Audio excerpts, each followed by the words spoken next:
찬송가 210장 같이 찬양하시겠습니다. 찬송가 210장 내주사함 바꿔서 같이 찬양하시겠습니다.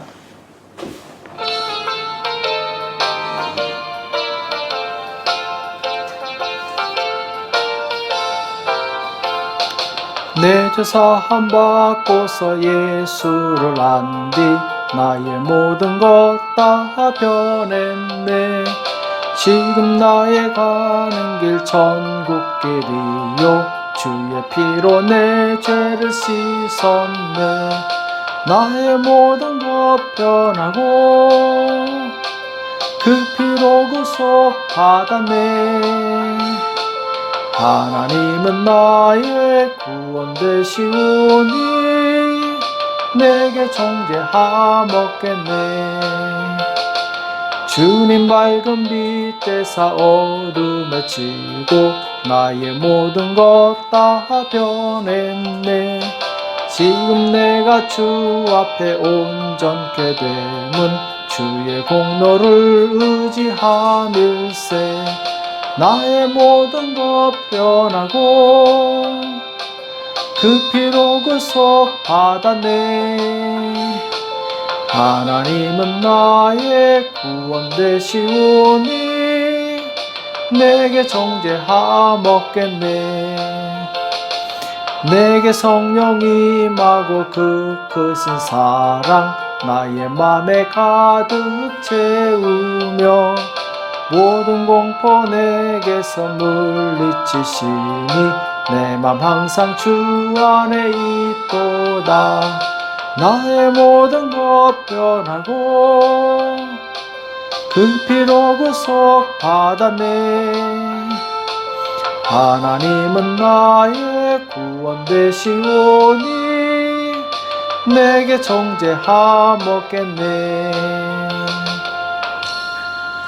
시간 다 같이 기도하겠습니다. 살아계신 하나님 아버지, 이 새벽에 저들을 불러주시고 하나님 앞에 나올 수 있도록 은혜 주심을 감사합니다. 날마다 하나님의 말씀을 듣고 순종함으로 우리 믿음이 성장하게 도와주시옵시고 하나님을 기쁘시게 들은 거룩한 성도가 될 수 있도록 역사하여 주시옵소서.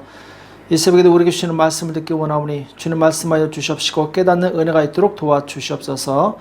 이 시간 주께서 함께해 주실 것을 믿고 감사하며 예수님의 이름으로 간절히 기도합나이다. 아멘. 이 시간 하나님의 말씀 역대하 29장 5절 말씀 같이 보겠습니다. 역대하 29장 5절 말씀 같이 한 목소리 합독하도록 하겠습니다. 역대하 29장 5절 한 구절만 같이 읽겠습니다. 시작. 저희에게 이르되 레위 사람들아 내 말을 들으라. 이제 너희는 성결케 하고 또 너희 열조의 하나님 여호와의 전을 성결케 하여 그 더러운 것을 성소에서 없이 하라. 아멘.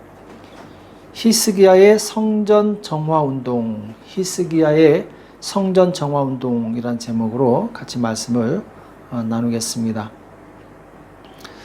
우리는 어제 아하스 왕에 대해서 말씀을 나눴는데 아하스 왕은 하나님 앞에서 정직하지 않고 평생 우상을 섬기다가 결국엔 이제 회개하지 않고 죽었던 아주 비극적인 이 왕이었다고 말씀을 드렸죠.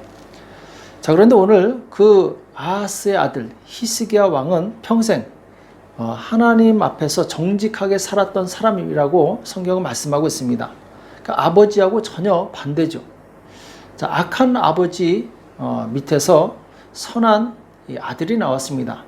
자, 이것은 무엇을 의미하냐면은 우리 신앙생활은 각각 개인에게 달려있다는 것이죠. 신앙생활은 각자 하는 것이고 죄에 대한 책임도 각자 지고 또 의에 대한 보상도 각자 받는 것입니다. 그렇기 때문에 우리는 누구를 탓하거나 시기할 필요 없고 각각 자신이 하나님 앞에서 책임감 있게 행동을 해야 됩니다. 오늘 이 히스기야 왕은 자기 아버지 아하스 왕이 뿌려놓은 이 죄악의 씨로 인해서 아주 피폐된 그 나라를 물려받습니다. 그러나 히스기야 왕은 하나님 앞에서 정직하고 의롭게 행함으로 이 피폐됐던 땅을 다시 회복하는 중요한 역할을 감당하게 됩니다. 자, 히스기야 왕이 유다를 통치하기 시작했을 때 유다의 현실은 어땠는가? 8절에 보면은 여호와께서 유다와 예루살렘을 진노하시고 내어버리사 두려움과 놀람과 비웃음거리가 되게 하신 것을 너희가 목도하는 바라.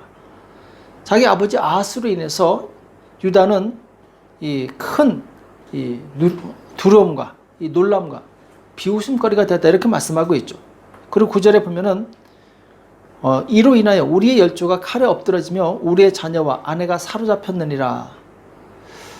현실은 많은 이 유다의 백성들이 이 가족이 사로잡히고 정말 너무나도 끔찍한 그 고난 가운데 있었다라는 것이죠. 히스기야 왕은 유다가 당한 이 고난의 원인에 대해서 잘 알고 있었습니다. 6절에 나오죠. 왜 유다가 이런 고난 가운데 있는가? 6절, 7절에 보면은 우리 열조가 범죄하여 우리 하나님 여호와 보시기에 악을 행하여 하나님을 버리고 얼굴을 돌이켜 여호와의 성소를 등지고, 자, 성소를 등졌다고 말씀하고 있죠. 또 낭실문을 닫으며, 낭실문은 이제 맨 바깥에 있는 큰 대문을 말하죠. 등불을 끄고 성소에 분향하지 아니하며 이스라엘 하나님께 번제를 드리지 아니한 거로 이렇게 말씀하고 있어요. 자, 히스기야는 고난의 원인이 결국 성전이 더럽혀졌다. 여기서 이제 그 원인을 발견한 거죠. 그래서 이제 성전을 정화하는 데 집중하게 되는데, 자, 오늘 말씀처럼 레위 사람들 내 말을 들으라. 이제 너희는 성결케 하고, 왜냐하면 더럽혀졌기 때문에 성결케 하는 것이죠. 또 너희 열조의 하나님 여호와의 전을 성결케 하여 그 더러운 것을 성소에서 없애하라. 그 아버지 아하스 왕은 하나님의 성전에서 우상을 섬겼던, 그야말로 신성모독했던 아주 악한 왕이었죠. 그래서 성전이 우상의 제물로, 우상으로 인해서 더럽혀져 있는데 이것을 다 제하게 된 것이죠. 타이어가 펑크나면 그 타이어를 떼우면 됩니다. 시동이 안 걸리면 이 배터리를 교체하게 되죠. 문제가 발생했을 때 그 원인을 찾아서 고치면 회복이 됩니다. 마찬가지로 유다가 가지고 있던 여러 가지 문제들이 있었는데 이것을 고치면 다시 회복이 될 수 있는 것이죠. 자, 6절에 보면은 우리 열조가 범죄하여 우리 하나님 여호와 보시기에 악을 행하여 하나님을 버리고, 여기 보면은 그 악을 행하였다고 말씀하고 있는데 유다가 범한 악이 무엇이냐? 하나님을 버렸다고 말씀하고 있어요. 그리고 얼굴을 돌이켜 여호와의 성소를 등지고, 자, 같은 말이죠. 하나님을 버리고 얼굴을 돌이켜 하나님의 성소를 등지고, 같은 말인데, 자, 그럼 구체적으로 이 하나님을 버리고 얼굴을 돌이켜 성소를 등졌다는 말이 무엇인가? 7절에 보면은 구체적으로 나오죠. 낭실문을 닫으며 등불을 끄고 성소에서 분향하지 아니하며 이스라엘 하나님께 번제를 드리지 아니한 고로, 여기 보면은 낭실문을 닫고 등불을 끄고 분향하지 않고 번제를 드리지 않았다. 이것이 이제 구체적으로 하나님을 버린 그 내용인데, 낭실문을 닫았다는 것은 무엇이냐? 아마도 성전문을 닫았다는 것이죠. 그래서 성전에 들어가지도 않고 성전에 들어가고자 하는 자들도 막았던 것이죠. 자, 성전의 문이 닫혔으니 예배를 드릴 수가 없겠죠. 또 두 번째로 등불을 끄고 성소에서 분향하지 않았다. 이 말은 기도하지 않았단 말이죠. 기도하지 않으면 하나님과의 교통이 끊어집니다. 하나님을 찾지도 않고 의지하지도 않았다는 것을 의미하게 되죠. 또 번제를 드리지 아니었다. 자, 번제를 드리지 않았다는 얘기는 하나님께 자신을 드리지 않았다는 얘기인데, 곧 예물도 드리지 않고 봉사도 하지 않았다는 것이죠. 자, 이 세 가지에 대해서 좀 더 구체적으로 말씀을 나누자면, 죄악의 시작은 하나님께 마땅히 드려야 될 예배를 드리지 않는 것입니다. 예배는 하나님의 백성의 기본이죠. 그래서 우리가 이 자녀들을 가장 축복하는 방법이 무엇이냐? 예배 생활을 철저히 할 수 있도록 돕는 것입니다. 자, 늑대는 목자가 지키는 양떼를 공격하지 않습니다. 왜냐하면 목자가 있기 때문에. 목자가 이끄는 양떼를 벗어나 혼자 돌아다니는 그 양을 목표로 삼게 되죠. 마찬가지로 이 사단도 예배를 드리지 않고 성도의 무리에서 벗어나 따로 다니는 자를 공격하게 돼 있어요. 하나님의 손에서 벗어났기 때문이죠. 이와 같이 우리가 주일 예배를 온전히 지키는 것은 내 생명을 그리고 내 인생을 축복하는 아주 중요한 방편입니다.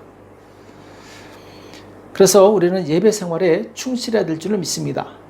또 두 번째로, 예배를 드리지 않는 사람의 다음 단계는 무엇이냐? 기도하지 않습니다. 구약에 보면은 이 레위인, 그 제사장이 이 성소에 매일 들어가서 등에 불을 켭니다. 그리고 분향단에 가서 이 향을 계속해서 피우게 되죠. 등을 켜고 분향에 분향하는 것, 이것은 곧 기도를 의미합니다. 쉬지 말고 기도하는 것을 의미하죠. 성소에 들어가야지 기도할 수 있습니다. 우리가 예배를 드려야지 바로 억지로라도 기도할 수 있는 거예요. 기도는 영혼의 호흡이라고 하죠. 호흡이 멈추면 죽는 것입니다. 기도가 멈추면은 영적으로 심각한 병에 걸렸거나 아니면은 거의 영적으로 죽는 것이죠. 우리 가족 같으면은 좋든 싫든 대화를 나누게 됩니다. 우리 하나님의 아버지시라면 우리는 매일 하나님과 대화를 나눠야 되는 것이 당연한 것이죠. 또 어린 자녀들은 부모가 보살펴 주지 않으면 살기가 매우 어렵습니다. 이 어린아이들은 부모님에게 절대적으로 자기 인생에 달려 있는 거예요. 마찬가지로 우리는 하나님 앞에서 어린아이와 같습니다. 하나님을 의지하지 않고서는 결코 살 수 없는 그런 연약한 존재라는 것이죠. 그래서 우리는 끊임없이 하나님을 찾고 구하고 의지하고 기도하는 것이죠. 이 기도가 멈췄다는 것은 이제 하나님과 교통이 멈춘 것이고, 하나님과 교통이 멈추면 곧 사단이 와서 그를 잡아가는 그런 이제 비극이 찾아오게 된다는 것이죠. 우리가 이 기도로 하나님과 교통하다 보면은 하나님이 무엇인지, 무엇을 원하시는지 그것을 깨닫게 됩니다. 그래서 세 번째로 하나님의 필요를 깨닫고 하나님 앞에 자신을 드리는 것, 이것이 바로 번제죠. 헌신이죠. 기도하는 사람은 하나님의 뜻을 압니다. 그래서 하나님의 뜻을 알고 그 뜻대로 순종하게 되는데, 순종할 때 반드시 자신을 하나님께 드리는 헌신이 들어가게 돼 있어요. 자, 번제가 무엇입니까? 번제는 구약시대 때 이 제물을 내장까지 완전히 태워서 하나도 남기지 않는 것이죠. 오직 재만 남게 되죠. 또 번제와 비슷한 게 소제죠. 소제는 곡식을 아주 가루로 만드는데 곱게 갈아서 자기의 형태가 완전히 없어집니다. 형체를 알아볼 수가 없을 정도로 곱게 빻게 되죠. 마찬가지로 우리가 하나님의 이 은혜를 알게 되고, 그리고 이 하나님의 은혜 가운데 있게 되면 우리는 하나님 앞에 나를 드리게 돼 있어요. 기도하는 사람만이 그 은혜를 깨달을 수 있습니다. 그래서 정상적인 성도라면, 기도하는 사람이라면 이제 내가 하늘에 썩는 미랄이 되어서 하나님께 열매 맺는 복된 삶을 살게 됩니다. 예수님께서는 3년간 열매 없는 나무를 책망하시게 되죠. 그때 만약 1년 더 지켜봤는데 열매가 없으면 찍어버리라고 명령하게 됩니다. 하나님께서 우리에게 요구하시는 것은 아름다운 열매예요.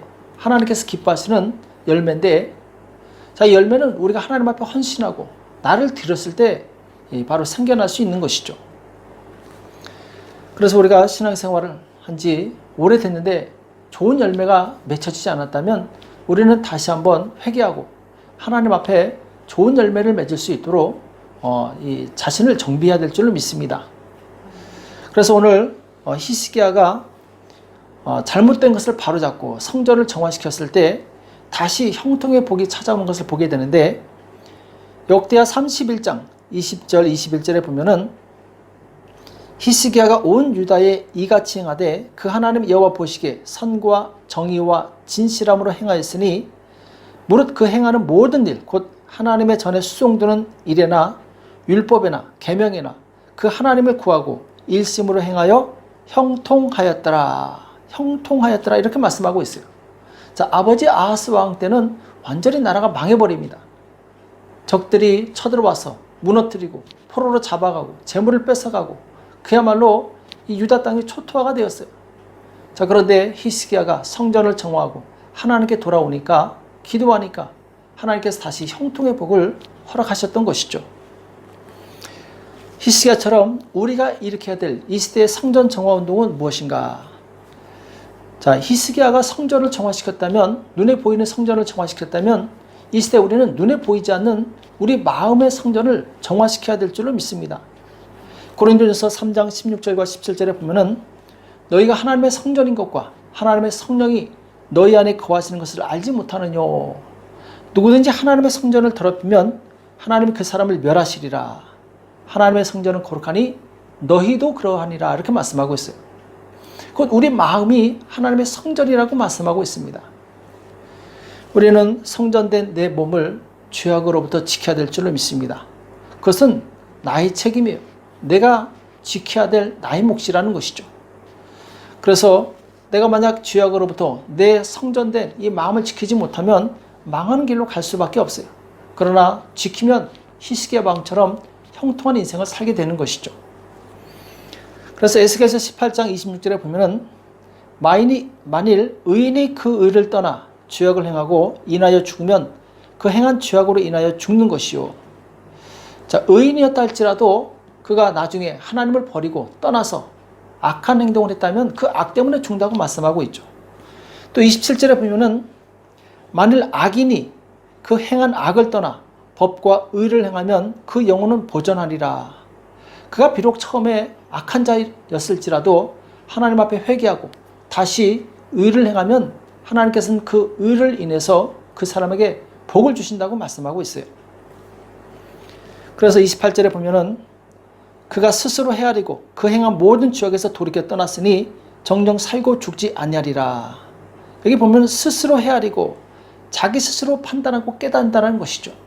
말씀 앞에서 내가 바르지 못하고 또 이 죄악된 삶을 살고 있다는 걸 깨닫고 돌이켜 회개하면 하나님께서 살려주신다고 말씀하고 있어요.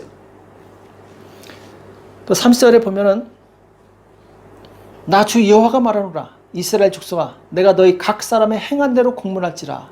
여기 보면은 각 사람의 행한 대로 공문한다, 질문하겠다고 말씀하고 있어요. 너희는 돌이켜 회개하고 모든 죄악에서 떠날지어다. 그리하면 죄악이 너희를 패망케 아니하리라. 우리가 하나님께 나아가고 하나님께 다시 얼굴을 구하고 그리고 죄악에서 떠나면 그 죄악이 나를 패망케 하지 않는다고 말씀하고 있어요.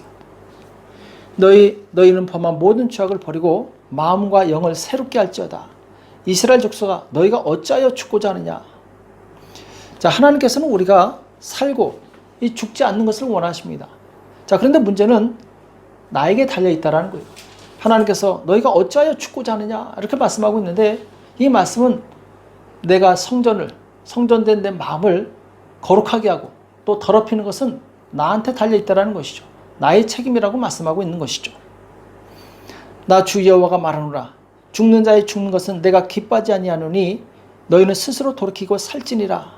여기도 동일하게 스스로 돌이키라고 말씀하고 있어요. 자, 하나님께서는 우리를 죄에서 건져주시는 분이시지만 회개는 나의 책임이라는 것이죠. 내 마음을 정결케 하는 것은 내가 해야 될 몫이라는 것이죠. 이것을 하지 않으면 그 결과에 따라서 하나님께서 바로 공의의 심판으로 심판하시겠다라는 것입니다. 우리는 내 안에 있는 죄를 제거하고 성결하게 되어 하나님께 주시는 그 형통을 다시 되찾으시기 바랍니다. 히스기야 왕이 성전을 깨끗하게 정화함으로 인해서 그 나라와 백성이 모두가 산 것처럼 우리 또한 우리 마음의 성전을 정화해서 하나님께서 주시는 생명의 길로 가는 저와 여러분 되시길 예수님의 이름으로 축복합니다. 기도하겠습니다. 살아계신 하나님 아버지, 오늘 우리에게 말씀해 주심을 감사합니다. 히스기야가 비록 아버지가 죄악된 삶을 살았을지라도 스스로 돌이켜 회개하고 의로운 삶을 살았을 때 하나님께서 다시 그 나라의 형통함을 허락해 주신 것을 우리가 교훈 삼게 도와주시옵시고, 하나님 앞에서 우리 각자가 주님 그 죄를 국문할 때가 있다고 말씀하셨사오니 우리가 스스로 돌이켜 죄를 버리게 도와주시옵시고 우리의 성전된 마음을 지킬 수 있도록 도와주시옵소서. 그리하여 잃어버렸던 형통과 축복을 다시 되찾는 우리가 될 수 있도록 역사하여 주시옵소서. 감사하며 예수님의 이름으로 간절히 기도합나이다. 아멘. 오늘 말씀 기억하시면서 하나님, 내 안에 성전을 정결케 할 수 있도록 나를 지켜달라고 나라와 민족과 교회와 가정을 위해서 이 시간 합심해서 간절히 기도하겠습니다. 그리고 한 가지 더, 다음 주 18일 주일부터 현장 예배를 드리려고 합니다. 이를 위해서 여러분들 같이 합심해서 기도해 주시기 바랍니다. 기도하겠습니다.